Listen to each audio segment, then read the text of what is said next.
Another coffee shop na naman nga ang marerecommend ko sa inyo around Lipa, Batangas. Yun bang maraming mga pagkain na pwede nyong pagpilian at samahan na rin natin yung signature drink nila. So tara! Hello mga B! So andito nga kami ngayon sa Mary Lane Cafe. Located nga ito sa Ayala Highway, Lipa City, Batangas.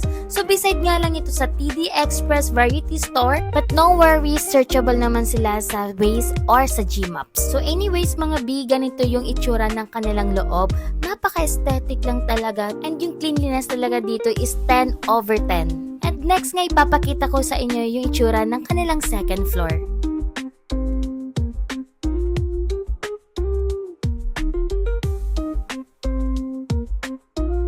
Next nga natin, meron tayo dito yung cheesy nachos, cheesy chicken sandwich, Mary Angus burger, overjoy fried noodles, at yung pangmalakasan na ng chicken wings na yung spicy ranch.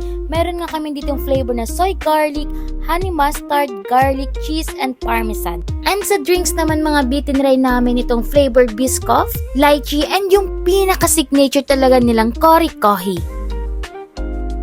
So, itatry na nga natin itong mga B. So, una kong titikman dito is yung cheesy chicken sandwich. Grabe itong food nila mga big. Sobrang solid.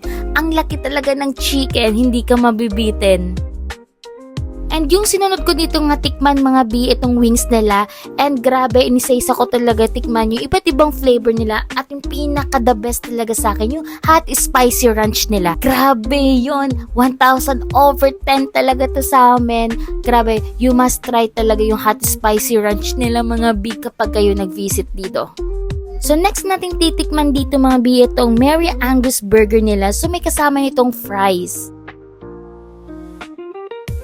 Sunod naman nating titikman dito yung overjoyed fried noodles nila. So may kasama itong 3 pieces siomai, fried egg, and tapa. Sunod naman natin mga B, itong cheesy nachos delight nila for only 155 pesos. Grabe, sobrang sulit ng mga B. I think 3 to 5 persons perfect na dito. Tinikman ko nga din mga B itong biscoff nila. Actually, nagustuhan ito ng boyfriend ko itong biscoff. Grabe, sobrang sarap din naman pala. And itong pang refreshment nila itong lychee. At eto na nga mga B, titikman na nga natin itong Cory Kohi nila. So, naka-ice cube na dyan yung coffee. So, lalagyan mo na lang siya ng gatas. Actually, pangalawang balik na namin dito. Sobrang solid talaga yung signature coffee nila. Itong Cory Kohi, the best.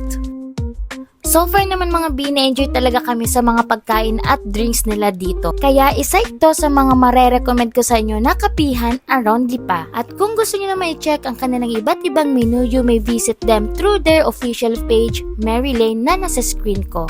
So hanggang dito na ng aking mini vlog mga B. I hope nakatulong ako sa mga naghahanap dyan na kapihan around Lipa.